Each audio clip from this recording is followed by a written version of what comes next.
Hello, Mr. President. How's the golf swing?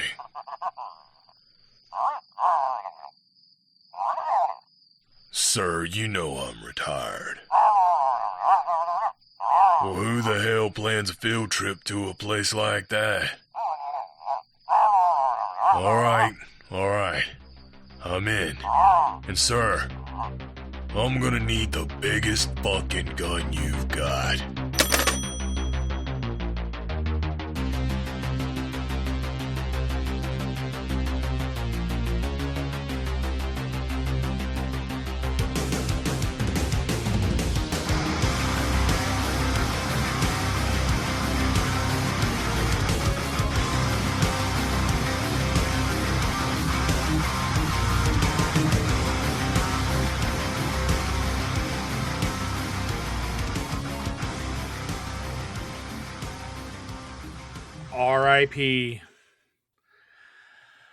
R.I.P. to our sweet, sweet angel, Professor TORU Tanaka. Professor TORU Tanaka! Man, look, I'm stoked that we're doing another Cynthia Rothrock movie. Are we? We are, Charlie. We are. Are we? Yes, we are. Kinda. That's a common trend with her movies, apparently, where she Fucking is the poster child, and she's in about 30% of the movie. That's being generous. You can't have women be action stars. That's crazy. Preposterous. Kung Fu ladies, get out of here with that shit. What's going on, guys? Welcome back to B Action, where we put the B back in action. I'm one of your hosts, Dustin, and with me, as always, is Charlie TORU Tanaka. Charlie, what the hell's up? This movie pissed me off, man. I'm just saying. Dude, Really pissed off about this movie. He sent that message, I knew immediately what the fuck he was getting at. Yep. I figured you guys would know. I was mad. Oh, yeah. Real mad. I'm still mad. Madder in hell. Madder now. With us, as always, is our Kung Fu martial artist, Silver Fox Mickey. Mickey, it says Marshall Raw. I was trying to read it. What's up, Mickey? Not a whole lot, man. I'm just happy to be talking about Cynthia. Oh, am I? I'm now concerned if Mickey's name is racist now. I'm not 100% sure. When I typed it, I was like, okay, that could be misconstrued. Oh no, is this a Lethal Weapon 4? Marshall Raw. Oh, and with us returning, that voice is familiar. You know it. That is Derek from Bad Movies Worst People. Derek, good morning. Good morning. Hello. Hi. Welcome Hi. to a Cynthia movie you guys weren't able to get to. Yeah, not yet. One of these days. Now I have to wait because I'm doing it with you guys, but That's right. You gotta put a buffer in between now.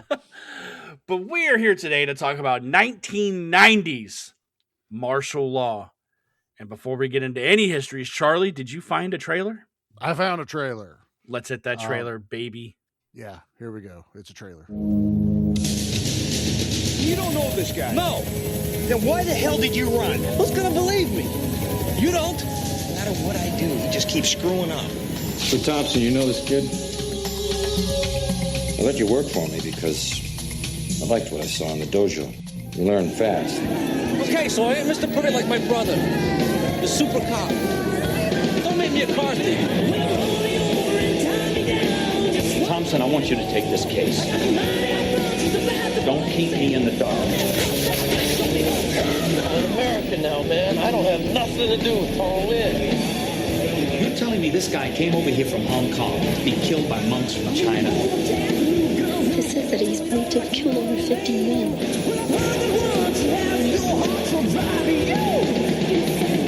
Go ahead, martial law. Hit me. Wait, come on, man. Wait a minute. Wait. Seriously, man, I got some information. I'm telling. Pastor says he saw you down at City Hall taking money from a cop. The's a 487 in progress. What you guys call grand theft. I don't, right? Who is this? You just might take a personal interest in this.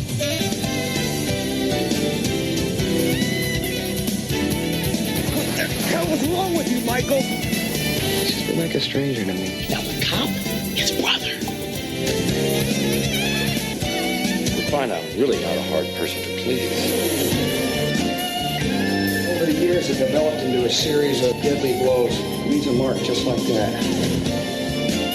You want to kill you? Kill him! Come on, darling. You want some more? Come on!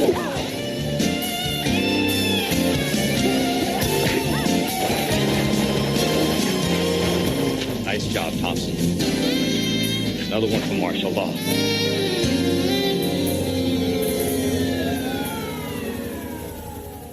Wow, dude. That was some I sexy am saxophone. so happy you guys reacted the way I did finding this damn thing.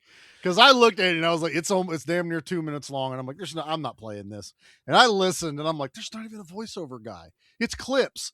And then that fucking saxophone hit. And I went, oh That was no. like This is Miami getting Vice, played. baby. That was like 4 different tone changes. That was like 4 different movies. Yeah. Yeah. It was all Oh. 4 important pieces of the score. Yeah. All 4 Right. of the score. That's just, Yeah. all of it is in that trailer. I'm glad you guys reacted like that. That makes me feel so much better. But the only thing that sucked about that trailer is it told you the movie. The whole yeah, fucking thing. Yeah. I guess if you've seen it, yeah, it kind of does. When you watch it, yeah, it's kind of, you're seeing all the highlights of the movie, and I just fucking love the end. Like, yeah, it's going to be that type of law, martial law, and that's the title. Dun. I mean, that's the straight to video thing, right? They're like, let's just show you all of it because you're going to be like, yeah, that's what I want to watch right now. I'll Yeah. watch that again, but in an hour and a half version. Yeah. But all right, let's get some histories out of the way. And I'm going to start with the man that is swooned by our leading lady, and that is Mickey. Mickey, Hi. what is your history with martial law? I've seen martial law a couple of times. I saw it back in the days on VHS. This was another dad rental. My father, he also enjoyed the Cynthia Rothrock movies. So anytime you went to the old gas station with the rental inside, and he was like, "Hey, here's one right this. We haven't seen that one yet. We'll grab that one." And I remember watching martial law. I actually watched this last year too, because I thought about picking it for one of my picks during that year. I never did, but yeah. So I've got it fresh in my brain, and I got to watch it again yesterday. So love martial law. I love Cynthia Rothrock. I hate it though when she's always like the sidekick or the. Like I want to, we got to do a movie where she's the main character, man. So We'll get to one, next I time. guess. Yeah, hopefully. But yeah, third know all about time's the charm, they say. China O'Brien. There it is. Yes, ma'am. Yeah, Derek, what is your history with martial law? I mean, I only first saw this a couple years ago. I didn't know who Cynthia Rothrock was until like probably 2020. I just didn't grow up with, my parents didn't watch a lot of movies. So we got to watch what was, my mom picked off the new rental wall. So there was no Cynthia Rothrock up there. But I mean, I saw Sworn to Justice and then I watched everything else. So I saw this probably like 4 years ago and I've seen it like 4 or 5 times since then. I actually just watched it like a month ago. And then Dustin asked me if I wanted to do this episode. And I was like, yeah, I'll watch it again. Dang, twisted my arm or what? And I know you guys aren't doing video, but I don't know if you guys saw this when I posted it in the chat. Oh, yeah. Yeah. But some of my friends got me this autograph from Cynthia Rothrock for my birthday. Oh man, that's so awesome.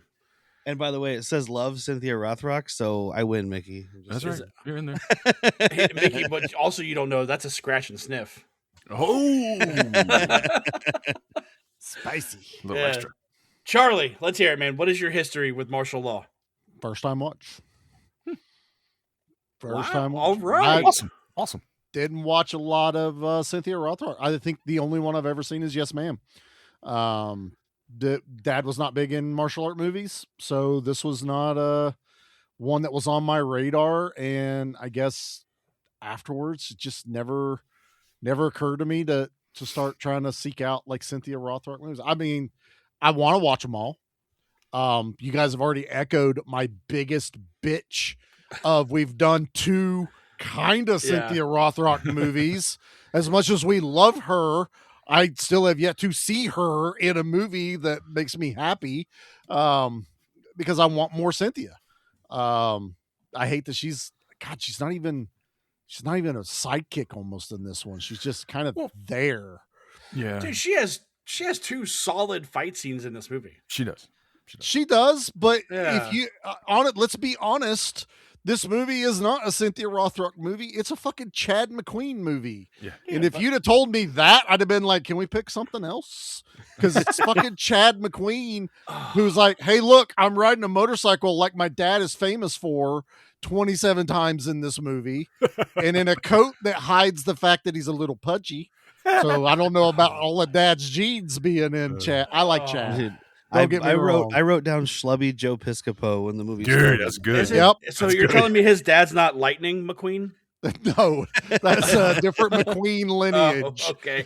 Couple of generations removed. They added They don't talk about them. not really. A lot of inbreeding over there. Chad. Oh, Dustin, you picked this thing, man. What's your history with this? So last year we did a little movie called Tiger Claws. Yes. And I immediately bought that movie on VHS. As one should. I did. I was like, I want to buy this because I feel like watching it on tape was the way to watch it because you just got that old 90s grimy feel to it. And then I seen this movie. Yeah. And it was like suggested for me, and I was like, okay, sure. It has, Cynthia, and then David Carradine's name was there. I was like, oh, I know who that is. I couldn't tell you a lot of the stuff he's been in other than the Kill Bills, but Kung Fu. not familiar with it. Fu. Not familiar with it, but I am familiar with Kill Bill. But I seen this and I was like, you know what? Fuck it. I'll buy it. It still has the wrapper on it, like It does. It's crispy. It's got the It's crispy. Blockbuster sticker on the back, and Nice. I did get it for $5. Nice. Okay. So I bought it and I sat on it, and then we did Tiger Claws, and I'm like, fuck it, I'm in the mood. Popped this movie in last year, and I have been sitting on this movie since because I've been wanting to talk about it, but like since we got it. We kind of had like certain months pop up where we had already stuff planned out. Yeah. And then Charlie goes, you get to pick both movies for February. And I'm like, you know what? We're doing another Cynthia movie. And that's where I picked Martial Law. I'm stoked to talk about this movie. You're not wrong, though. There's not a lot of Cynthia in it. But more. I do I want more more. Cynthia. I I don't feel think like- that's a bad thing. I'm just Nope. saying. But I think the Cynthia we get in this is better than Tiger Claw Cynthia, if I'm being honest. I think I'll agree Yeah. with that. For sure. I do believe I Yeah. will agree. But there's an asterisk because she was like pregnant during Tiger Claws, She was right? pregnant during that Tiger Claw, yeah. so The first one, or I thought that was like the second or third one. no, it was the first one. First She one. Oh, was, okay. She was. They were very cautious with her. She wasn't showing, but she was pregnant. So Okay. So Bolo couldn't get none of that. Nah. no, No. and but- that one had Bolo. Yeah. Bolo's awesome. And you know what? This movie does have a really big bad guy. I think David Carradine was definitely that imposing figure until we got that fight with him and Toru Tanaka. And dude, just watching them fight in the background, and David Carradine's so afraid of ripping his pants, throwing those half-assed kicks. It just, I'm like, I don't understand like how he's this big Again, I only know him from this and Kill Bill. That's it. How is he this big name in martial arts when I have this to go off of? It's Kung Fu, man. That That's where is it- his that's where- biggest draw yeah. was because he did Kung Fu. David Carradine wasn't really known as a martial artist. Really? No. Okay. No. Okay, because he just No. seemed like he knew martial arts in this movie. He was That's an good. actor that got cast in something that was stolen from Bruce Lee. So Yeah. Oh. Which was also like the early 70s. So this is 20 years after that. Yeah. I don't know how old he was when he was doing Kung Fu, but he's Yeah. he's much older here. Yeah. yeah. Well, that's also true, but I mean, I had always remembered him most from like Cannonball and like Death Race. Those were like the big Carradine movies for me. Death Race when was I the young big one. kid. Sword. Is it Sword and the Sorcerer? Yeah, he did he's done a sword and sorcery movie. Dustin, you might like that one. Okay. It's basically Yojimbo with swords and sorcerers and a Okay. lot of titties. Hey. Yeah, adding it to the list. Carradine just it really just comes down to every most everyone knows him for Kung Fu. So they immediately put that on that he's this martial art guy that everybody knows. I mean, even in Kill Bill, he didn't do martial arts. He's just there, you know. He's an imposing figure. He which is kind of is. here too. He's basically the same character with like less swagger. Less hair. Pre-Bill. Yeah. He's Robert in the William in this. William. He's William. So Dustin, I looked it up. He was born in 1936. So doing Kung Fu, he was already almost 40. So he was 60 here. So he's definitely not doing martial arts in Kill Bill when he's fucking 70 something. But he did his own stunts after Kill Bill, right? I don't know. I mean, I think he did, but I mean, it was in that hotel room. He did all the way up. I knew it. I was like, that's going to come up at some point. God damn it! You knew we were bringing it up. Yeah. Plus, he was trying to I feel like he was playing possum in that fight because he wanted to hit Tanaka with the dim sum. And that's the thing. They projected it so badly of him playing possum in that. I don't know. I'm pissed he died. But I'm also pissed that it's like there was no point in it. Like, why did we just? I thought it was to prove what a badass. That's fun. But I'm gonna. Dude's named Dalton Rhodes. That's badass. I'm gonna bet you double the amount you owe me or nothing. And they come out of nowhere. But it's to the last to no heartbeat. I'm like, what the fuck is that? Well, no, he's a dangerous man. We see it in the second deal too. That's just what he does. He makes these deals with people, and then when it comes down to it, he's like, "All right, how about this? Double or nothing. If I kill you, you pay double." And it's like, well, first that doesn't work because they're dead. He's dead. Yeah. But because he does it, they do it at the end too. He's like, "Fuck it. If I get to kill you, then I win." Like he just wants to go around and kill people and also be a crime lord. Yeah. But it's just crazy. We're jumping to the end, but the end is such a bitch fucking move he does at the end. You got to make sure he's super evil when you see him die. Well, the bitch move was the fight has only basically started, and he gets thrown around, and then all of a sudden he looks at Philip Tan and goes, "Shoot him! I'm like, bitch. Also, MVP of this movie is Philip Tan, and I don't know whether he's Australian or British in this movie, but the fact that he's like, I'm not getting stereotyped as the Asian guy, I'm taking on a different accent, cracked me the fuck up because I love Philip Tan. He's in so many movies as a background character, and he is so charismatic, and I love that he had way more speaking lines, but I kept just going, what? He sounds like Kano. Catches you off guard. You're like, wait, what? Yeah, because Kano's like, well, You're Kano was say not martial law, not martial law. But it's like Kano in Mortal Kombat was not Australian. He's a fake accent the entire time. And so I'm watching Philip Tan going, I don't even know what accent you're trying for, but I'm here for it because I fucking love you, brother. That was just awesome. Yeah, dude. But no, so I've been sitting on Toru Tanaka getting killed the way he does for about a year, Charlie, and that took everything in me to just not even say anything to you about it because I wanted it to be a surprise. I've watched this man die in most movies. Don't think he Charlie's does. He's always a henchman, you know, and he dies in movies, but he goes out in such a bitch ass fucking way. It pissed me right the fuck off, Charlie. The autopsy, the mortician said it looked like he got hit by a fucking truck. I'm sorry, but it looked like he was still breathing in that scene. And that too, yeah.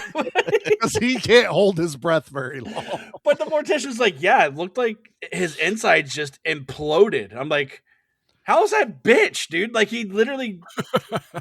everything inside him fucking exploded. Well, look, there's a movie you have to watch before you can even watch martial law, because you find out that this technique that Carradine is using has a name, and it's the dim mock. And we all know the first appearance of the dim mock, and that was in Bloodsport, where he's like, pick a brick, and they're like, no. Bottom one, and he has to break the bottom brick at the bottom. That's the dim mock, sir, and that's what got him in the tournament. That's how you punch watermelons through. That's through the walls. door. Yeah. Bolo saw Van So- Damme do it and went, I'm taking that. I'm So- going to kill a motherfucker through a door. So do you think that David Carradine, some point in his life, was in prison the same time Bolo Young was in prison, and he learned this technique from Bolo because they both have had an interaction with Cynthia? I like that. I think so. I think so. That- We'll make our own universe here. Yeah, that sounds right to me, man. But I want to talk about some fight scenes, dude. And like when I pitched this movie to, like, there's a kid I work with. His name's Michael. He's getting into like action movies, and he knows the basics. Like, he knows the stuff that Charlie talks about. Like, the other day he walked up to me and goes, "Dude, I'm watching Demolition Man for the first time." I'm like, dude. Oh yeah. But when I say a kid, I I'm think saying they're just- like 8. I think they're like 18 or 19 years old. Just to see it for the first time again. That's Hell awesome. yeah. Yeah, so, right. so I've been throwing him movies. I gave him The Perfect Weapon. I just sent him TC 2000. And then I've sent him this movie. I was like, you should check this one out. It's pretty badass. Dude, he came up to me like because he watches it in pieces. And he goes, dude, I need this score or the soundtrack for my weightlifting stuff, because Michael he's the type that like his physique goal is to look like Bolo. Like, Michael's a big kid. Like, you can tell he hits the gym, but I hate to tell him this. I think Bolo came out looking like that. I think he did it. Yeah. But I showed him. He burst out of his mother and ripped her in half. Yeah. That was the first C-section. It's the only way we could save her. But I gave him this movie, and what made me pitch this movie to him was the opening scene. When you have those people holding up the jewelry store, dude, and they're like, "We want snacks." What? If you had never seen this movie before, like the first time you see it, it's awesome that the pizza guy ends up being a cop and whoops their Yeah, dude. But what gets me is he grabs that dude's chain and starts going whop, whop, whop Yeah. with him while he's walking. Yeah. That's so fucking odd. Then he slams his face into a display. It's so fucking cool, dude. But I love this intro was selling me a totally different movie. That's all it was. Like, oh, we got, for one, I'm trying to figure out, like, it's not a well acted movie. Let's put it out. Not there. at all. These heist guys are cartoon characters. Danny McBride. They're Saturday morning. The Ninja Turtles are about to kick their ass because they broke into the jewelry store. That's the level these guys are. And then I'm watching the cops outside, and the girl is like, "Well, this is going on." He goes, "What are you, new?" And he walks away, and she goes, "Yeah." I was like, "What the fuck?" Berated this rookie, dude. It's so For a second, I'm like, that's not the Cynthia character, is it? No, it's not. It was some just random chick. And then she's like, SWAT's on their way. And he goes, tell them to not worry about it. Now I'm like, we're not done. These guys have asked for a helicopter and $1 million because they couldn't get any fake jewelry that was going to be worth anything. And then this pizza guy walks in, and I'm like, okay, he's driving a car. Oh, there's just he just goes under the tape. Cool. That makes sense. Oh, we're going to send you right in. Don't worry. Like, they're not prepping this kid for nothing. I hadn't seen Chad McQueen in a long time, and something just recently I saw him, and he doesn't look like he does now.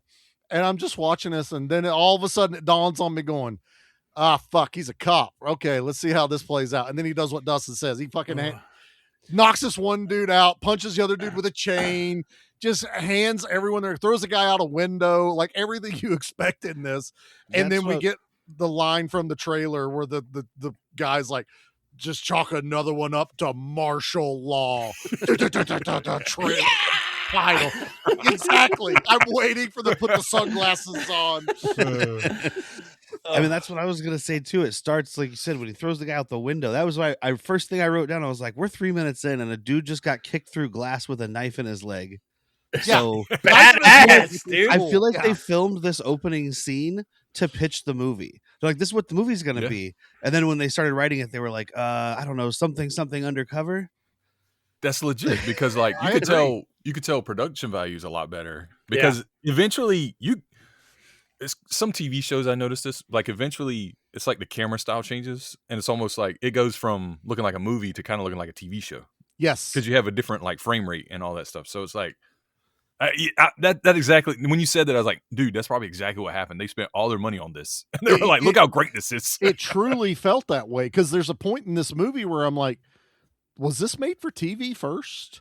Like, a lot of this felt like a made for TV. It does feel like a made for TV movie. They probably just ran out of money, man. I didn't even look up like, this isn't even canon. I don't know what production company even did this, but it wasn't a lot of money. It is not there, but even our other like antagonists in here, was it Faster Brown? Yeah. Just felt like that caricature from the 70s of the black drug dealing. What did they call him? Like Huggy Bear? Was it that Starsky and Hutch? Yeah. He just felt like that.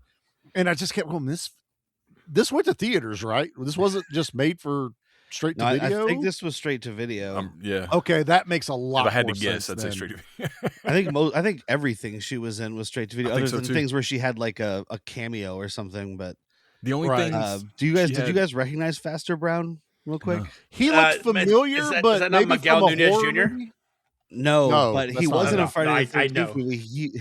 He was in Friday. We just did an episode about it, for Friday the 13th. He was in Part 8. Jason Takes Manhattan.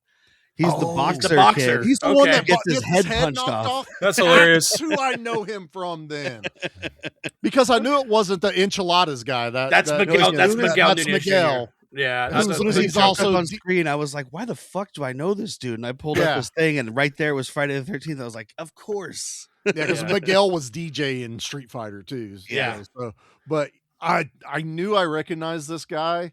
And honestly, I was a little upset that he died, because he was annoying, but I was finally starting to kind of like him by the time of the fight happens, where I'm kind of like, why you got, just fucking shoot him? That's bullshit. He's got good pissed off face. He does. He has nunchuck skills like Napoleon Dynamite had bow staff skills. Like a fellow chucker, huh? A fellow chucker running through my head, because I loved his enthusiasm that he knew what the fuck he was doing, and he would bust out nunchucks anytime someone got in his grill. That was just like, oh yeah, woo, I got these, motherfucker. I'm like, they're upside down, number one. I don't think you know how to use them. Dude, they're right. Because that leads into like my favorite fight of this whole movie, dude. And my favorite fight is when they end up in the Rubber Club. They go in. Did you guys recognize the band that was playing? No. Whatever generic 80s glam band. That was the Jolly Green Giants. I heard they suck. Or no, it's the Shitty Beatles. I was gonna say I heard they suck, but that's the Shitty Beatles. Not just a clever name, then. No, dude, there's some fuck. It's like Stan Halen or some shit like that. I was gonna say like, I don't know, like Clear Snake instead of White Snake. Yeah, dude, it's so fucking bad. No, it's the band from The Simpsons where they're like, "We're Quiet Riot. I thought we were Cinderella." Well, the drum set says we're Rat. That's yeah, exactly. But dude, they go into this fucking club, him and Cynthia, like Chad McQueen, and Chad McQueen walks up, and some dommy mommy walks right up to him, sticks her tongue down his throat. And Cynthia's just standing there watching the shit, dude. I was waiting for her just to go over there and kick the shit out of that giant woman. I would have loved it more if she had. She kind of looked like she was into it. So.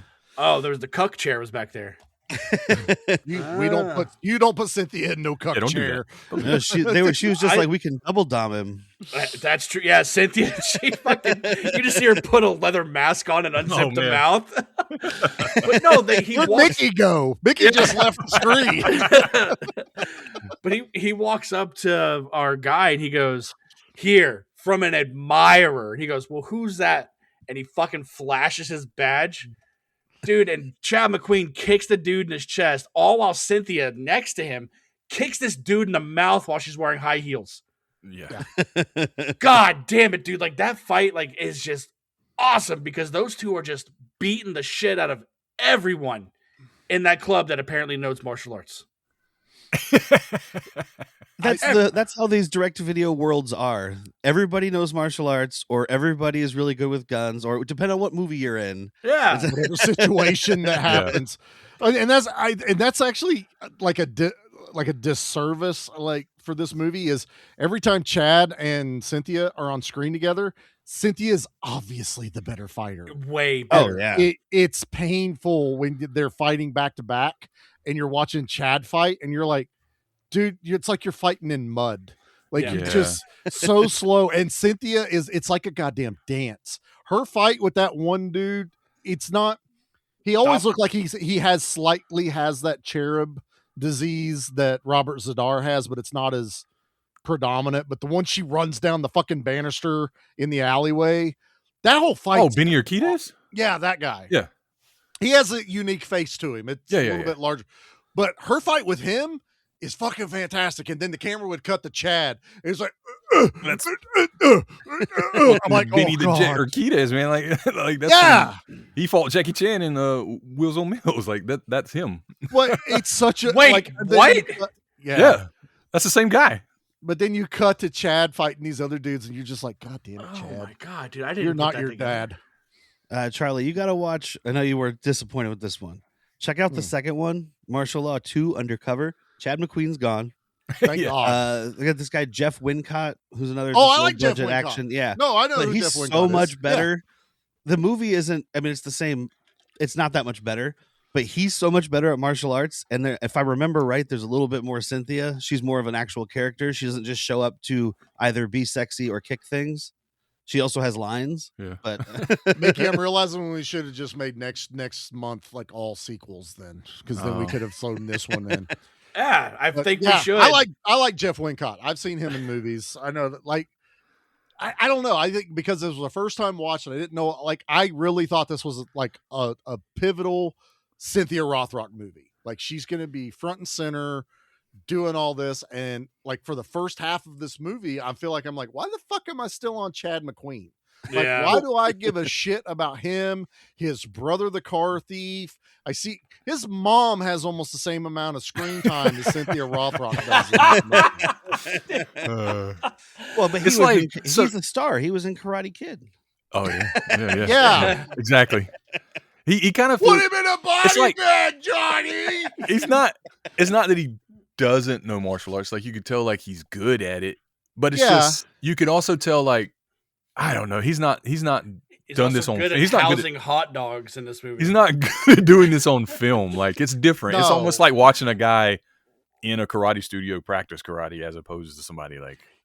Actually, he was better whenever they showed him like teaching, where he's in the dojo and those guys were on the same level.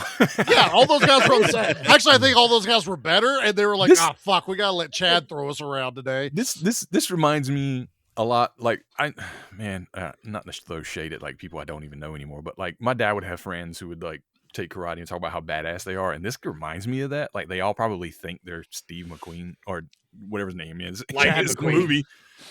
like oh, I'm a badass. I got a hot lady.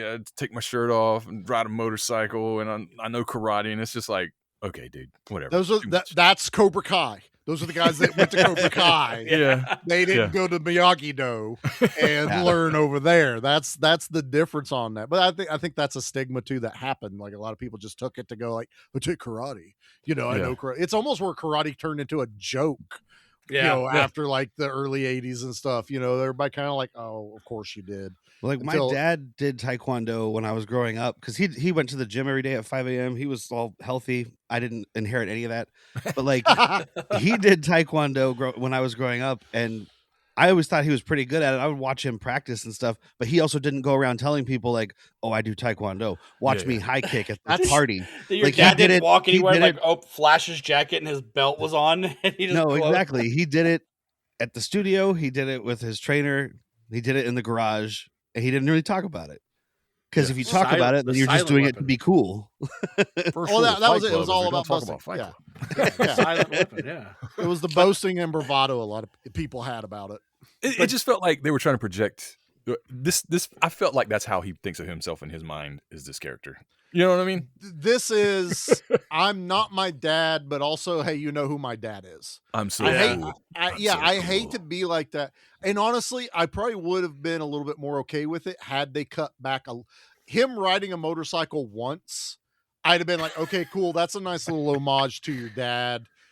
But every time he needs to get somewhere, he's on that goddamn motorcycle, and the camera just lingers on it like it's in his contract. Yeah. And I'm just like, bro, we get it. We know who your dad is, okay? Like he did recently, and this is where I knew Chad McQueen most recently from. They recreated the scene from Bullet, where it's going through the streets. Gosh. And they actually they rebuilt the car. They got exact other bad guy cars from the same type from the movie, and they reenacted it, and they did the turn, and they practice it, and it's Chad McQueen paid for all this to happen. And it was really cool to watch, just so he could kind of relive a moment that his dad was, famous for. And I was like, that's really cool. And then I watched this movie going, where's the cool Chad McQueen? That's the guy I want to hang out with. Yeah. But I like that this movie, the underlying, I guess the bad guy plot is stealing cars and shipping them away. It's Triple X. It's gone in 60 seconds. That too. But not as cool. All I was, because he's sitting there going, Mercedes. They're still in European cars. Where's the muscle cars, brother? Yeah, he's the Pantera. Yeah. The BM. I'm just waiting for fucking Nicolas Cage to put on Lowrider, dude. Eleanor. Yeah, Eleanor. Yeah, man. But where's my turbo? Where's my turbo? Like it's like when Tanaka, like when they walk down there, Tanaka's like thinking in his brain, he's like, why are these cars in like a circle? Like why are there a bunch of rich white people around? What the fuck? Tanaka's going down there going, they better not ask my ass to drive any of these. I'm not getting inside of them. He can't get into, he would look he looked like the Grinch Dude, on top of the car. Dude. He can barely walk in this movie, it looked like. He's just like hobbling along. You have to get into the open top race car one and one leg in the passenger bay and one leg in the driver's side. It's like a Hightower and Police Academy. You got to rip out the front seat and sit in the back. Yes. I was literally about to say I want to see him drive what did they called it Lola, didn't they? Just like the fucking it was the 212 Lola. Yeah. I think is what the name or of it something. was. Yeah, but like I wanted to see him in that one. It'd be like Donkey Kong and Mario Kart. Yes, Yes. The B action cart. We need to make our own go karts with all of the characters from our movies, and I need the Toru Tanaka one. Yes. Yeah. Oh my lord, dude! But back to the Cynthia fights, man, because there's a part where not Miguel Nunez Jr. calls the hotline. It's like, hey, I got a 414 or whatever he said in progress, which is, what is that? Grand Theft Auto? Yeah. It's at this Porsche dealership. And you got Michael, the little brother, and then Dominic Mysterio there. Thank you. Yes, I was thinking that the whole time. Yes. Trying to steal these cars, and then one takes off after the other. How the fuck does Chad McQueen not realize that he's chasing his little brother? I was thinking that whole time when he's chasing him with that gun, like he's in the same jacket he's been wearing the entire fucking movie. Like he's looking behind him at him as he's running. Yeah. Like you should know the mullet, the hair, everything. Yeah. And then he gets all the way to the fence, and it still takes him like 10 seconds. He has to turn him around to see his face. To realize it's his brother. This movie does something, though, I have been asking for a very fucking long time. My dad and I used to joke about this, because you'd watch movies and, cops would always be like, freeze, and do all this other stuff. This movie, finally, they fire the gun first, then yell freeze. I'm like, because that would make someone stop dead in their track. Boom, boom, freeze. And that's what Cynthia did it, and Chad did it in this chase. And I fucking love it. Bullets fired into the air in this movie. I'm like, how many people are dead? Yeah, and that's what I was about to say. I've seen too much CSI to not know that those bullets have to land somewhere. When his little brother lets Miguel Nunez go, and he fires, pow! Get out of here, man. I don't want to kill you. You just killed a kid. Like, he's just so frustrated in a park. And then he fires again. I'm like, no, you just killed his brother. Like, Jesus Christ, man. But then Cynthia and Dominic Mysterio get into a fight, man. And I like this fight. Oh my God, dude. She's sitting there. Yeah. Yep, she's doing her Cynthia-isms. And the fucking swagger this dude has, dipping and dodging each of her attacks until he chin checks her. Yeah. Dude, and she was wow, right in his fucking mouth, and he's like, "Oh, we're for real right now." His pause in this fight was awesome. Yeah. Where he's like, I got this. I'm just gonna play with her, and then she clocks him, and he's like, oh fuck. Oh, but man, when it cuts back to her and she's like, whoosh, whoosh, whoosh, and lifts her foot up and goes, pop, pop, pop, pop, pop, pop, pop, pop, pop, right in his face, dude. Does the Chun-Li kick? Yes. The multi feet. It's so fucking funny, man. Again, I mean, this is a small complaint. No scorpion kick in this movie whatsoever. I was missing that, man. Yeah, none. But dude, she fucking whoops that dude's ass. She whoops his ass, and it's not the only ass she whoops in this movie, dude. Dude, going back to like what Charlie's talking about, the fight with Benny the Jet, man, that's really good, and that's two like legends going at it. Though. You know Where what I mean? is that? Where is they're in that? like What fight is that? They're in the back alley. I can't remember how they end up there right now. It's when they corner Faster Brown. Or not Faster Brown. They corner the other Asian guy that has the tattoo. Oh, he's like, oh, I'm not in on it. And then he walks literally 20 feet, and these guys are in a doorway. Okay, see him waiting on him. Yeah. Kill him. Also, another weird thing is like 2 of them have knives, 1 has guns, and they're like, okay, throw them down. And I mean, they throw their fucking Cynthia and Chad. Like throw their guns down immediately. Like they don't just need guns. Yeah. They just gave up immediately. Their They got registered weapons right here, buddy. Yeah, dude. But this leads in. This is my favorite fight. This Cynthia fight, Dude, it's amazing. It's so fucking cool. Oh, so he's the one that picks her up to almost fucking body slam her. Yeah. Yes. Okay. Yes. But I love how the That scene fight- starts, though. I love how the scene Okay. when they're like back there and they're like, yeah, not like our friend 30 feet in front of us, Jeff. And the guy's like, fuck. Because he realized that he's talking about they're talking about him, and he just fucking books it, dude. And then he gets the ninja star to the back. Yeah. Ninja Star. But okay, go ahead. Go ahead and talk about this. Well, I was going to say, you brought the Ninja Star. One real quick thing. Did you know there's an edited version of this movie? In Europe, they don't do that deleted stuff. every scene that involved nunchucks and the Ninja Star. Yeah. It's 1 minute and 30 some seconds. So just so we know, there's exactly 1 minute and 30 some seconds of nunchucking and Ninja Star. There's a whole last fight scene with nunchucks. They cut it. Oh, they do they? cut it. Okay. There's So Faster Brown's just not in the fucking European version. For most of it.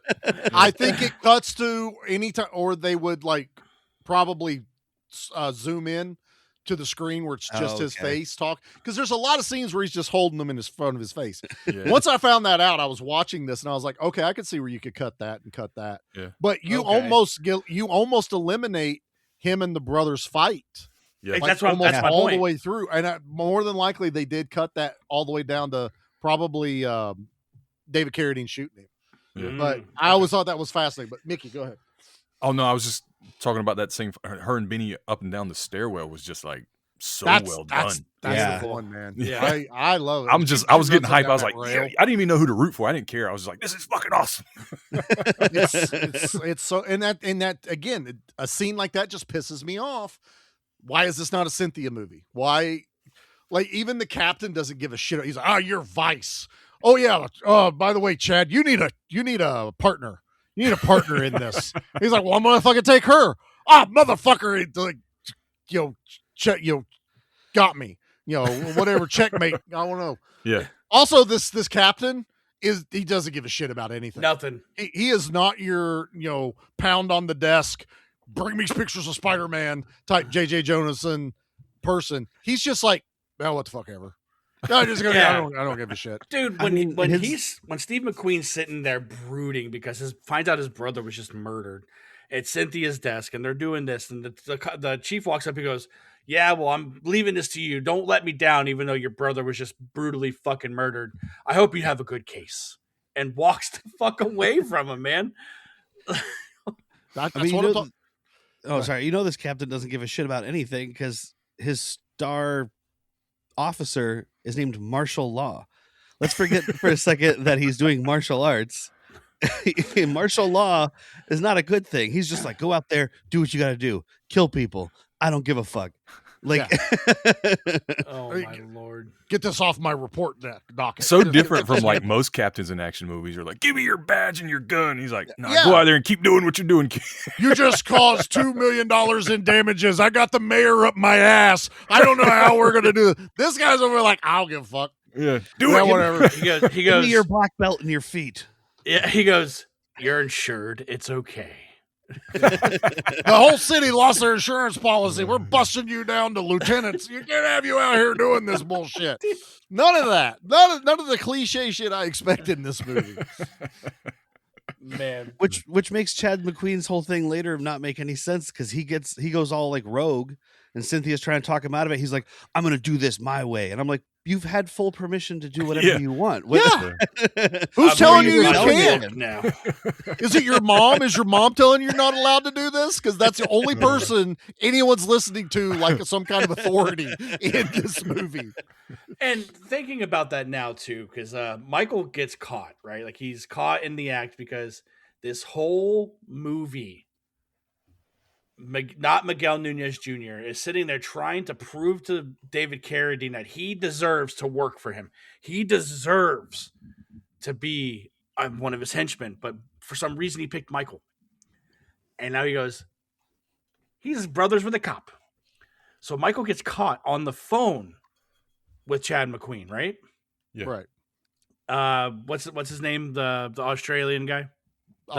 His name's Philip Tan in real Philip life. Tan. But, yeah. Wuhan. Funny enough. Oh, yeah. Okay. Australian Wuhan. Takes the phone from Michael and is listening to Chad McQueen talk, right? Yeah. And then Chad McQueen goes in there and fills out an application. That was funny. He's like, I'd like a job, please. And he goes, oh, yeah, can you kick my ass? He goes, yeah, you and that fucking ogre over there.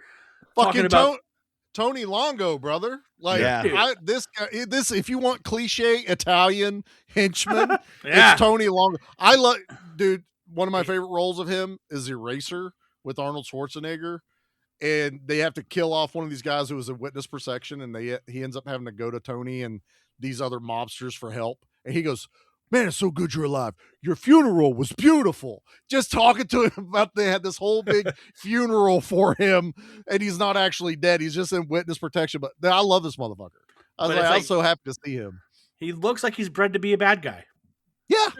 He's one of those fucking dudes. Man, he sits there and whoops the piss out of both of them. In blue jeans.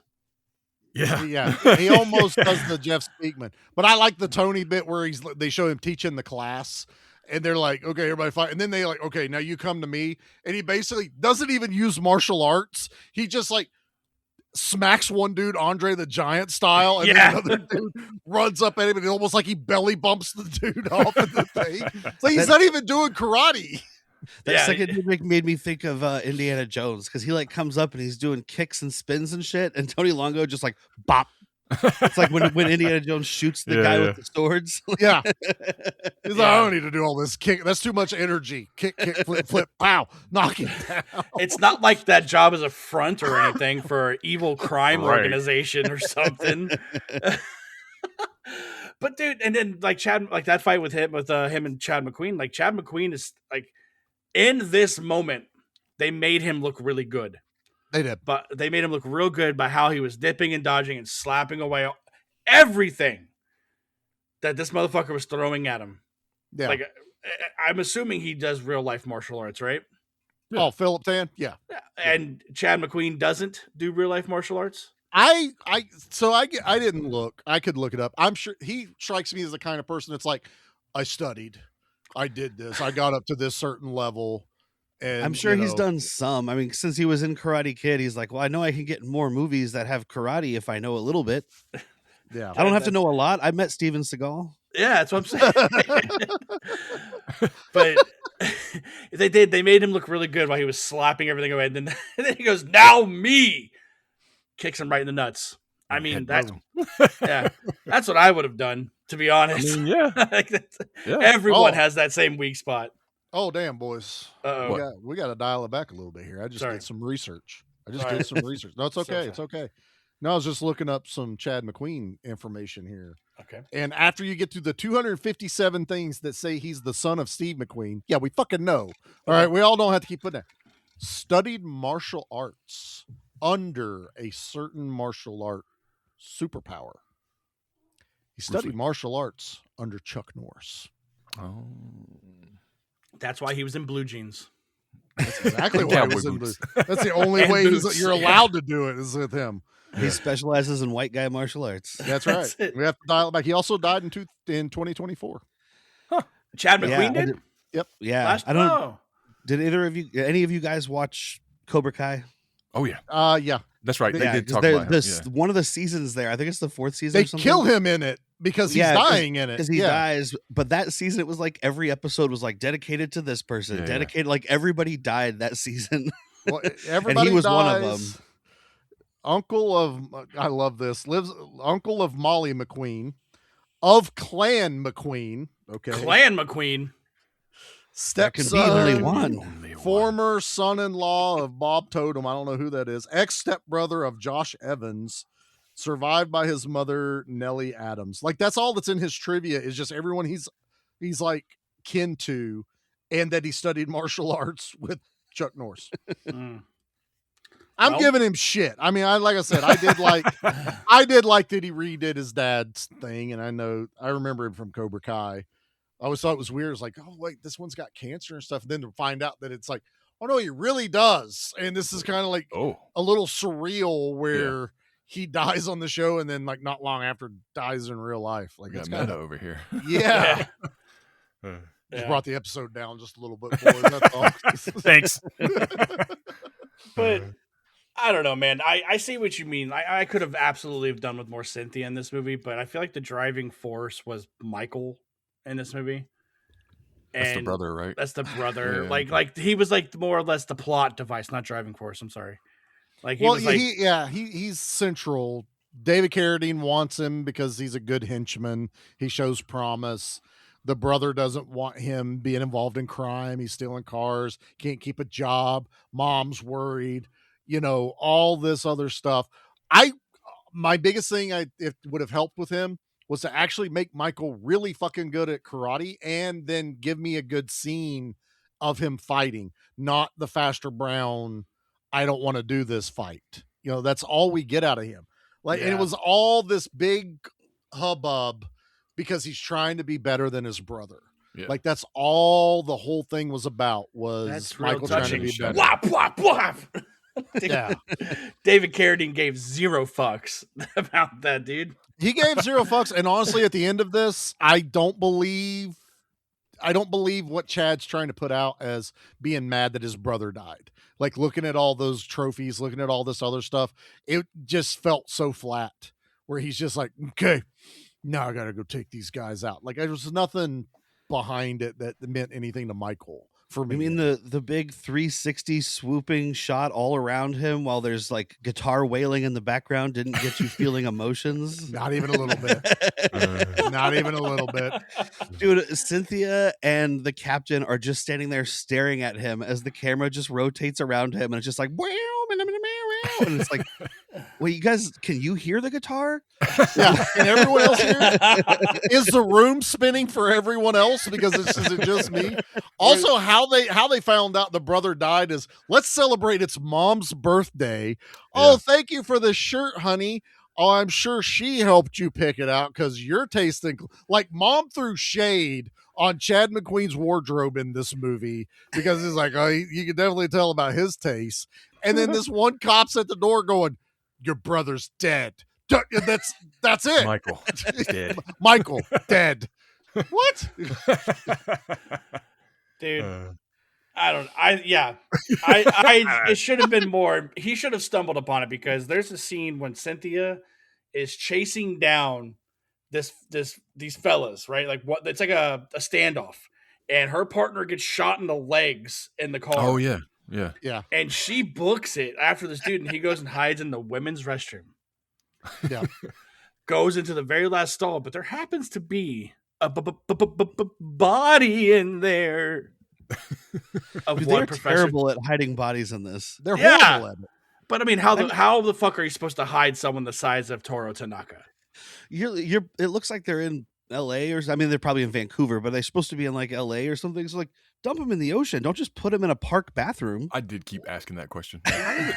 Who's getting rid of these bodies? But like you just Michael, said it's Michael. just put it in a dumpster. Throw some trash on top of it. It's gonna take forever before they'll figure out there's someone in there. No, because they find, was it Vinny? The first guy. The first guy. Yeah, Zeke, the one that gets stabbed in the head. Yeah. Oh yeah. And they find him in a dumpster. What the fuck was that? What was that death? Where he's like, oh no, Zeke had me. I'm going to spin this bow staff around, and now I'm going to kill him to death. Right in the forehead. Right in the forehead. And they like keep the camera on. Like, oh shit, did it go through his face? Because the way everyone reacted was as if he touched the floor through his face. And then the camera cuts back, and Wuhan is over there like, I'll clean up this body. And it's just like this dead guy with a little red dot in the center of his head. And I'm like, well, that was anticlimactic. Like, didn't you just like have him hit him, then let go of the stick, and the stick's still standing? That would have worked. And you just see him slide down it. Yeah. Wuhan grabs the stick, and it's just dragging the body behind it. Just throws him over his shoulder like a little fucking hobo sack. That will run away. Run away. Yes. Got a little dead body behind him.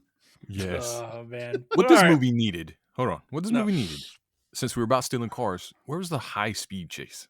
Oh, dude, yes. A car chase Missed opportunity would have helped.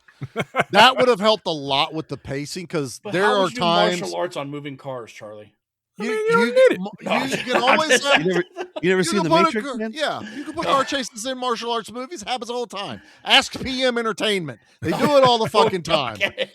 No, this movie didn't have money for that because they have Michael steal that Porsche we talked about earlier, and it's like he gets in it before the one at the Porsche dealership, the one from the club. Yeah. Oh, yeah, the valet. And then we cut to he's at the warehouse. They were like, whoever they borrowed that car from was like, no, you can't actually drive my car. Like he can pull it into a parking lot. The actor didn't know how to drive stick. And they're like, wait, we just found out you can't drive stick? What they the put hell? it in neutral and shoved it, and everybody ran off frame real quick.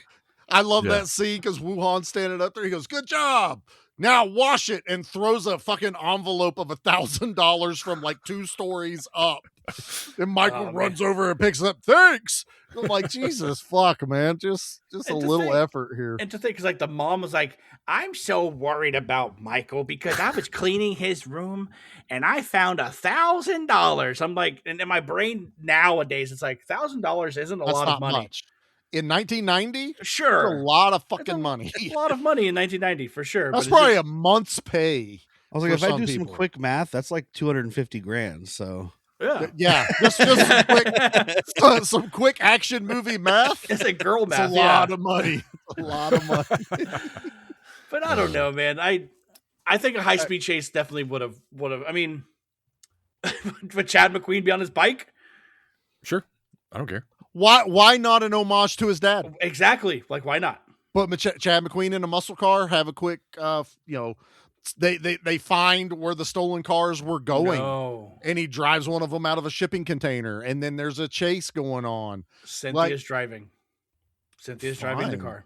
He thinks it gets me more Cynthia. Chad McQueen is standing on the hood, Richard Norton style, firing the Equalizer 2000 at these other cars. This movie doesn't deserve the Equalizer. Oh man, this movie doesn't. But speaking of, so there is a moment like this movie, the plot, the pacing of this movie is horrible. Like I hope we can agree on that. Mm-hmm. There's a lot of slow shit in this. There was a moment where I perked up, and it's where they try to do this like the end of a heist, and there's like 20 guys out here, and David Carradine's out there, and Wuhan's out there, and Chad McQueen. They're all on this whole thing, and fucking David Carradine just out of nowhere whips out a machine gun and mows everyone down. Just and Wuhan's over there smiling like a jackass firing his gun. Chad McQueen's ducked down. I'm like, how the fuck is they not shooting him? He gets done, and then he like starts doing the whole talk to Chad. Like he purposely left Chad McQueen alive this entire thing. He's like, I didn't think you wouldn't recognize it. I knew you were a cop or some shit like that. Your I was badge just like, is showing. I was just like, what the fuck just happened? Like, he even kills Tony. He kills the big giant karate guy. And I was just like, holy fuck. Where was this in the entire movie? Where was this kind of level of bad guyisms? It's a great like triple cross thing because he's selling weapons to vague general guy. And like, he has like secret army come out and mow down all the generals guys. And then him and Wuhan mow down all their own guys. Yeah. And then the line is good. I wrote it down because he's like, my motto is always eliminate the middleman, cop. Yeah, that's what it was. Oh shit! Like, because he pulled the switcheroo on the one deal, which I thought was really cool. Like, show me the money first, show me the guns first, and then they go and open the back of the truck, and they're standing there with the machine guns and mow the guys down. That was really cool. This one though still caught me. This is probably my favorite part of the movie. Like, there's scenes in the movie I like fights, but this whole thing where it's just like, okay, I actually didn't see that coming. Like, that's really fucking cool. That caught me off guard. Okay. And then it's like the conclusion fights, and that's what we were talking about. The lame one first. It's like it's David Carradine versus martial law, and like he just gets shoved over. David Carradine does, and he's like, "Kill him, please," because he's not actually a good martial artist. Shoot him! And Wu gets ready to shoot, and then all of a sudden Cynthia Rothrock comes in, and we get a Wuhan and Cynthia Rothrock fight. Cynthia's face comes out from the side, and he goes, "Clever girl." Yeah, that last fight scene is bad as fuck.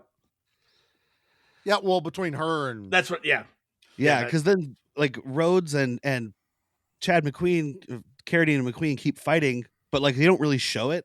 Yeah. You can just see them both in the background, kind of like not knowing what they're doing, and then you focus on Wuhan and Cynthia Rothrock because they're both actual martial artists.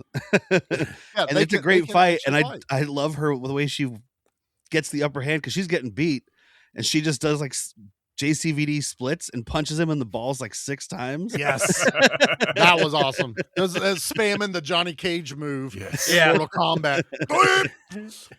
But that's my big issue. So the big bad fight is just a bad fight. Like it's nothing to write home about, and there's no reason not to kill David Carradine at first. There's no like moral compass I'm worried about Chad McQueen's character playing. Like we've already said, he's making his own rules. No one gives a shit what he's doing. Like, who cares? Fucking kill him. And then he lets him go so that we can have the dramatic end where he has to do the dim mock on. And David Carradine's fall backwards. Oh my god. So we all know Quentin Tarantino takes inspiration from other movies. Yes. Was he a big fan of martial law, and that's where he got the ending of Kill Bill? Because that's the whole thing in that, right? It's like it's the 5-finger death punch or whatever the fuck it's called. And like fucking Monster Mountain Dew, the band. Is that what you're just talking about? I can't remember the name of it, but it's something like that. Yeah. Because like it's the whole thing where that's Bill's specialty, and then she uses it on him at the end, and he like dramatically dies, and that's exactly what happens here. Yeah. So it was like Tarantino was working at fucking whatever video archives at this point. Was you think he was like, I could use that in a movie? Like they've had shit like that in like old kung fu movies forever. I think this is we just did like the 5 Deadly Venoms had something very similar. Now Tarantino's was more like a snake strike. Hit like 5 points. Yeah. 5 points on the body, the exploding heart. Exploding palm. That's what it is. Okay. And this one not 5-finger death punch. Just an uppercut to under the rib cage, explodes your heart or whatever. But it does still feel the same. Like this is how David Carradine always dies. Dustin already stole the joke. We were going to say for the end of the thing. But, sorry, it's okay. It's fine. It all works. But yeah, it's an anticlimactic villain death in here, and it just made me even more mad that Toru Tanaka is not even at the end of this to have a cool badass. You imagine Tony and Toru Tanaka fighting? Would have been fun. That's King Kong versus Godzilla right there. Would have been fucking badass. I don't think anything David Carradine does now is climactic. Okay. Even in death. Well, death was more climactic than hey, he was probably about there. He was almost, just like in this movie, he was almost there. Oh my goodness. All right, Charlie, how about you say we get to the things? Sure, we'll save it. The okay. boss says we're dealing with John Mortis. Really? I heard he beat a guy to death with a toilet seat. What? No way. It's true. They also said he killed a man with a soft pretzel. Whoa. I don't even know which one of those sounds cooler. It's definitely the pretzel. Derek, I'm going to start with you, man. What was your favorite kill in martial law? I don't know. There wasn't like we kind of talked about like there was some good fights, but there wasn't a lot of good like kills. Yeah. I mean, I don't know if the guy died, but I think right out of the gate, it's just the big ginger guy getting stabbed in the leg and kicked through the glass. It was just because I was like, we started the movie with a guy getting kicked through glass. Yeah, I was excited. I literally just watched this, like I said, like a month ago, and I was like, oh yeah, that's right. So I like that.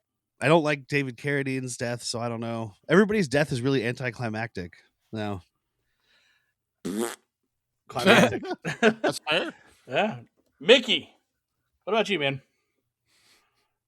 I'm sorry, Charlie, but it is Professor TORU Tanaka getting heart punched because it just came out of nowhere. You know what I mean? Like You're just picking that because it's a default death. There's so few deaths in this movie. You're right. But it was also, to me, like, it's the one that goes like, oh, okay, this guy is a badass. He could kill you with one punch. So because he gets choked out, or he pretends to get choked out, and then just fucking He got choked out, all right. And you see Tanaka doesn't fall, he just rolls, and you can see the roll pad in his back behind his sweater. I saw the roll pad. The spine protector. I fucking saw that. Tanaka. They should have had him fall and like the camera shake. That would have been badass. Yeah, he knows how to take a bump. That's why. Yeah, exactly.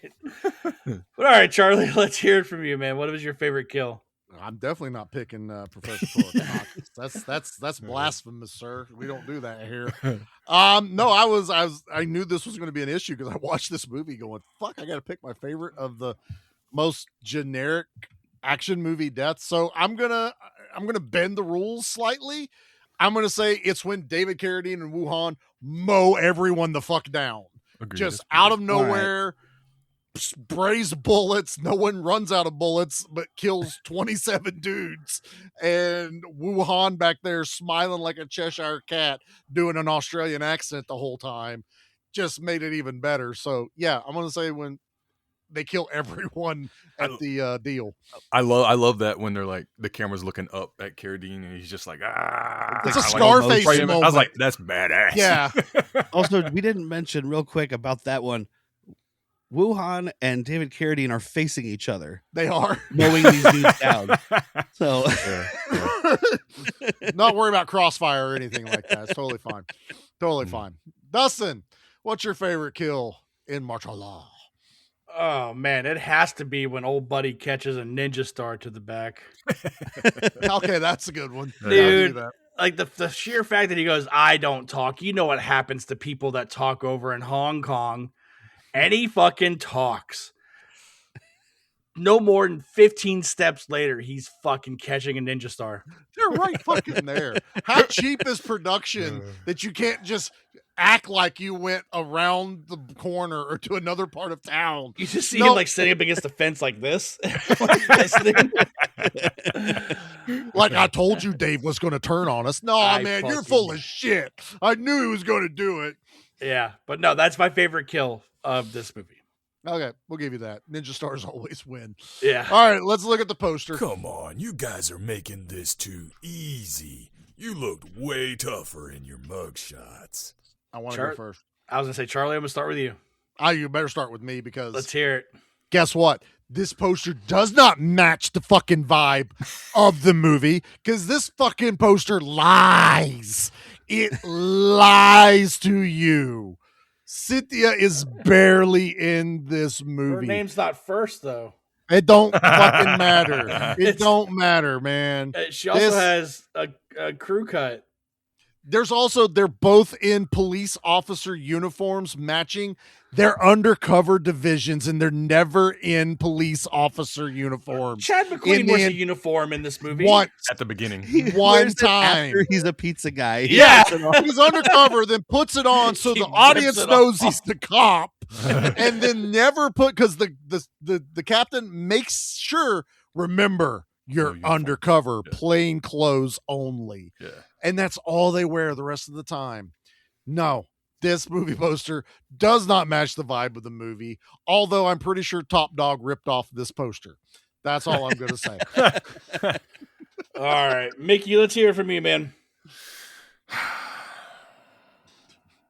I don't know, man. Because like I was kind of having that problem too with it not matching the vibe, because I would have loved to seen them two just be like traffic cops and get caught up in like a Grand Theft Auto Rookies ring. Like brought up. that would have been really cool to me. Would you believe Cynthia was a rookie, Charlie? Hell yeah! You'd be like, oh, it could be baked in. Like she studied over in Hong Kong. Like all movies, you don't have to learn martial arts when you're a cop. You learn them beforehand. Okay. Yeah. But like I don't know, man. They're cops in the city. I'm gonna say it kind of does match the vibe of the movie to me. I think. Yeah. But this poster is badass for sure. I think his vision's clouded because he's only looking at one part of that poster. Yeah. McQueen looks badass on this poster. He's looking at her Rothrocks. Yeah. Derek, what about you, man? How do you feel about this movie poster? I mean, yes and no. It's, they're cops and they do martial arts. So we got that. But like, again, yes, there's not enough Cynthia. Also, that's a totally different Cynthia. That's Hong Kong short hair Cynthia. Yeah, not strong this Cynthia. Slightly longer. Like, did they make the poster and then took 4 years to make the movie? Like, I don't. Or vice but versa. maybe. I think they cut their hair for school photos for this poster. Oh, they were like, oh, this movie is going to get released. All right, cool. Well, we got to make a cover for the VHS tape. I'm going to say no. I'm with Charlie. I'm like, it's just not enough. It doesn't, she's not in it. They're barely cops. It's mostly just a revenge story. I don't know. Sure. All right. Dustin, what about you, bud? This movie poster kicks so much ass, dude. I love the martial law in the metal font. Oh yeah. By metal, I mean steel. Yeah. Them doing their karate poses, it makes me know that they are two cops that know kung fu. I'm getting exactly what it's telling me. Are you? I am. Really? If they wanted to really match it, they would have to have Chad McQueen up front, all big, and then Cynthia Rothrock in the background, about 2 inches high, in plain clothes, holding their badge up like this, dressed up like a hooker, like she is dressed in the like first a part of the hooker, movie. exactly. Yeah, I was gonna say have David Carradine be on the top portion of this movie cover, like Bolo is in Tiger Claws. yeah. So, but no, I think the poster matches the vibe of the movie. I'm there with Mickey, man. I really dig this poster. Just no. You guys are seeing nothing. You're but just Rothrock. mad because Professor TORU Tanaka is killed. That's what you're mad about. I warned you that I was pissed off. Don't like it. All right, let's rate this bad boy. Okay, but are we talking Predator Arnold, Running Man Arnold, or like Batman and Robin Arnold? I'm starting with Charlie again. Cool. Charlie, I need to know, is martial law badass, basic, or bomb? I'm not even gonna like drag this out or anything. This movie's basic. This movie is just basic. It take the pacing is horrible. It takes forever to get to anything. Cynthia Rothrock's fights are the best, and we've already said that she's in less than 30% of the movie, so that means the best fights are leaving less than 30% of the movie. You killed off Professor TORU Tanaka in this movie. The end battle with the main villain and our main hero is the worst fight in the entire movie. It's a fucking joke. And yeah, this is basic. I'm not upset that I slept on this. I may never watch this movie again. There you go. Wow. Yeah. All right. Whatever, man. That's like whatever, man. That's like your opinion, man. That was really close to a bomb. Sounds like that's what it sounded like. I didn't say where on Basic it landed. I was just being nice. That So it landed Charlie said it's Basic. basically ass. Is what he said. Basically, I want a Cynthia Rothrock movie for once. That's all I want. Oh, This is Iron Eagle in reverse, you guys. yeah, it sure is. Derek, what do you think about martial law? Even though I love Cynthia and I own this movie and I've watched it a lot of times, it is fairly basic. Her parts are badass, and if you give me like a supercut of the 24 minutes that she's fighting, I'm loving that. But Charlie's right. The pacing is off. Yeah, that's very generous. The pacing is off. Chad McQueen is there. David Carradine is a good villain, even though he's can't do martial arts and he's clearly got arthritis or something going on here. But like, it's fun to watch. I've watched it multiple times, but I'd still say it's basic. Number 2, badass though.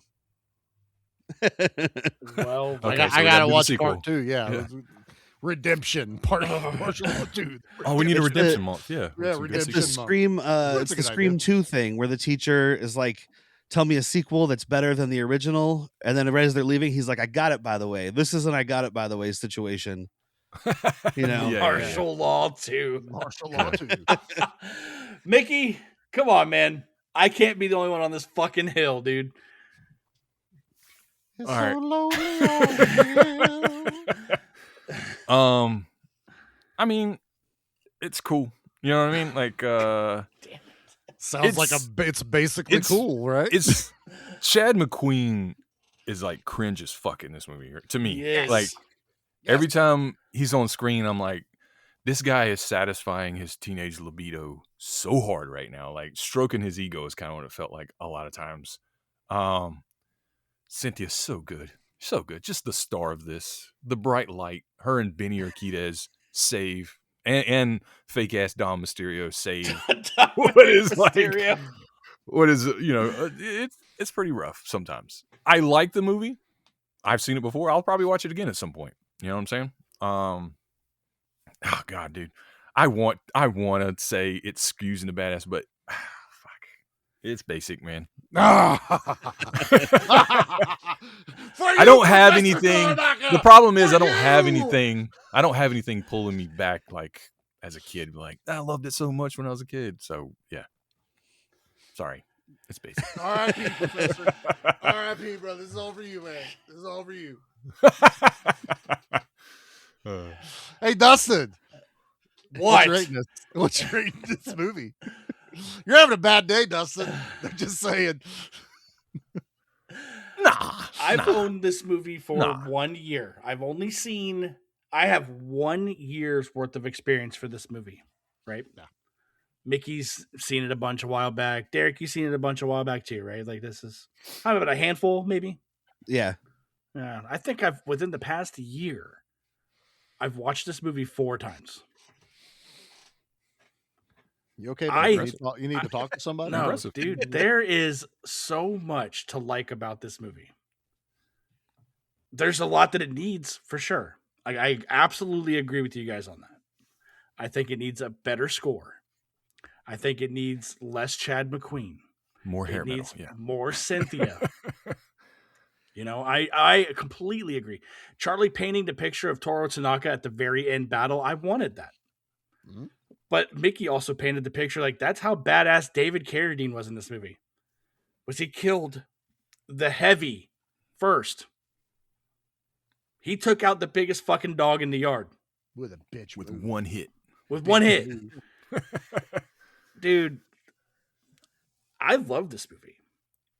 It's badass. Like there's so much badass stuff that happens in this movie for me to not like it more than or less than it is.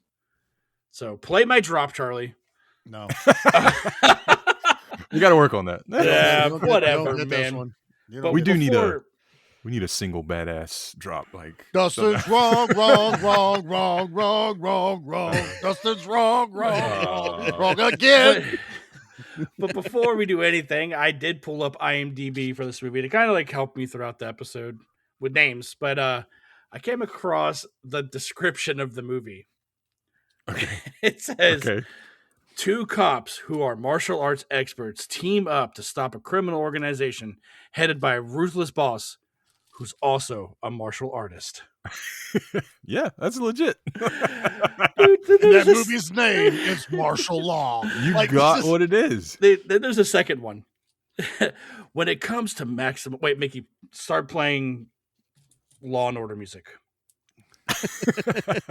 Dun, dun, dun, dun, dun. When it comes to maximum law enforcement, only police officers Sean Thompson and Billy Blake can deliver the power of justice with their bare hands. Dude.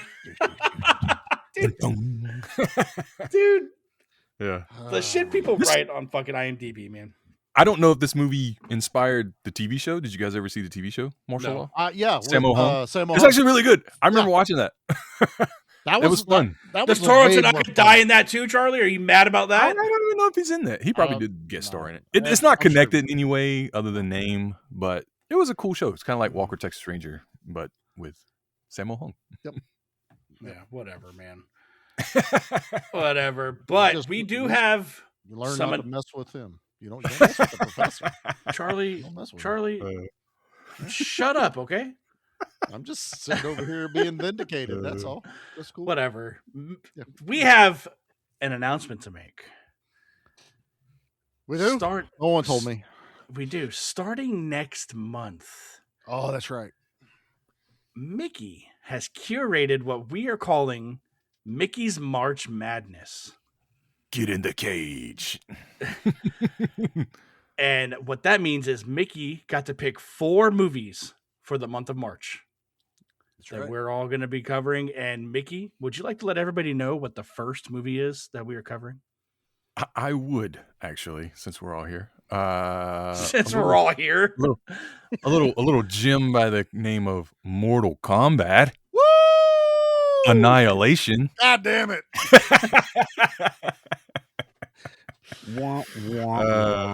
I will defend that. I will defend that movie until I get Toru Tanaka.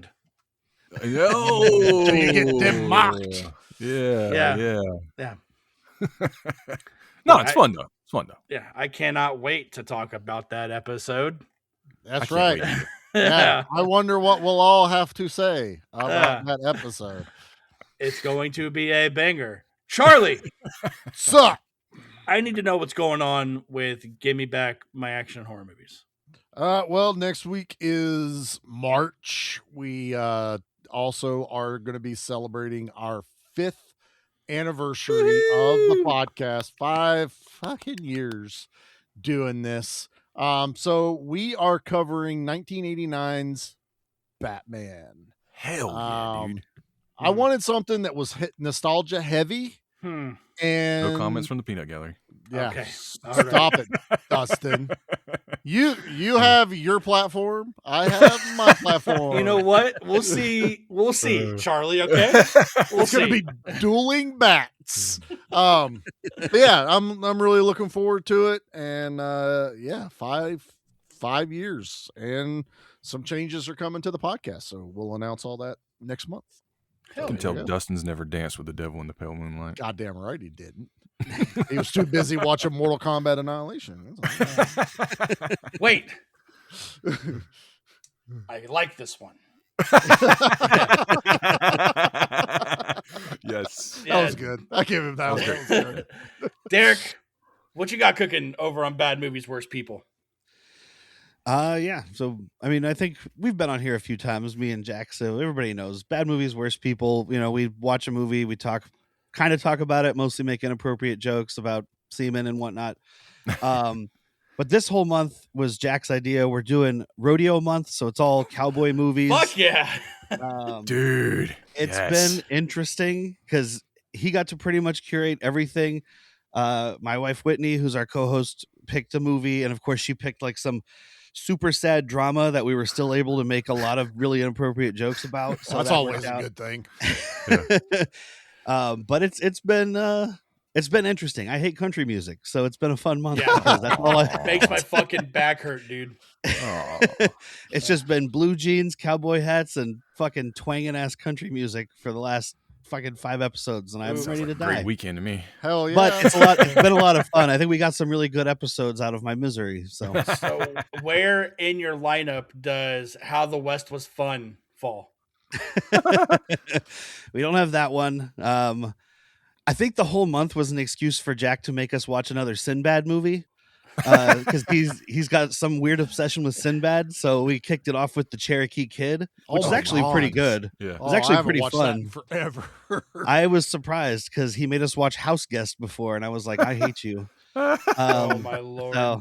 But that was fun, and also I'm super excited because I got to kind of pick our Patreon movie, which is going to be Tombstone. So Fuck yeah, dude. That's cheating. Nah, Yeah. That's like the cowboy movie, dude. that's So awesome. that's why I was like, you're making me watch all this garbage. We're watching Tombstone. Hell yeah. So I mean, you could have been watching a Mary-Kate and Ashley movie. could have, but then I would have died. So Yeah, I thought they're one Like that they Heath went to Ledger. the West. That's I'm How pretty the sure. West Was Fun. Yeah, yeah, Whatever. yeah. That's what I was Oh, that's talking what it about. was. Okay. Yeah. Oh man. But over on Flicks and Friends, we will have just put out our brand new episode where Mickey came over and guested, and we talked about 1989's The Wizard. So wizard, Annie. Yeah, dude. Starring Fred Savage and Christian Slater. Christian Slater? Yeah. I always want to say someone else's name, and but I see his face. But yeah, that was a fun time. One of the Bridges too, right? Isn't that the dad? Bo Bridges. Bo Yeah. Bridges. That's right. And Yep. Toby Maguire. And Makes a Tobey special- Maguire. And Toby Maguire makes a cameo appearance. And that so little does kid, and that little kid who just keeps saying California. yeah, he was in Little Big League, yeah. Yeah. And then that little plumber Mario's in it. So Oh, that guy. I know that guy. yeah. And then over on the Baron's Hideout, we will have just put out a episode for Bloody February, and Dustin picked High Tension. Ooh. Oh man, that's a good one. Ooh. It's pretty fucking good. Yeah, Yeah. that's a good one. It's pretty fucking good. It's a good talk movie where you can talk about it. My Because you can all look at yourselves and go, 'Cause what the fuck You're happened? definitely traumatized afterwards. Yeah. I told them both my biggest gripe. I haven't seen that movie since it came out in 2005.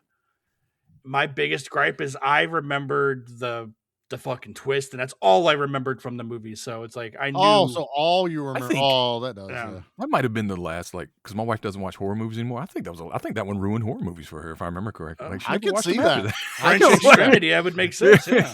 Yeah. I was like, hey, let's watch this. This looks good.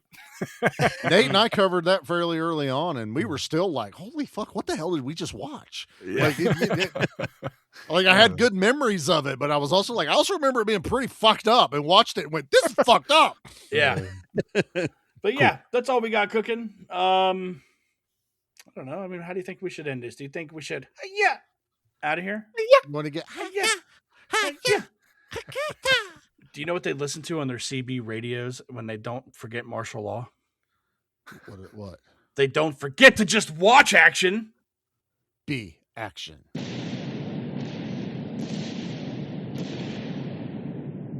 Mission accomplished.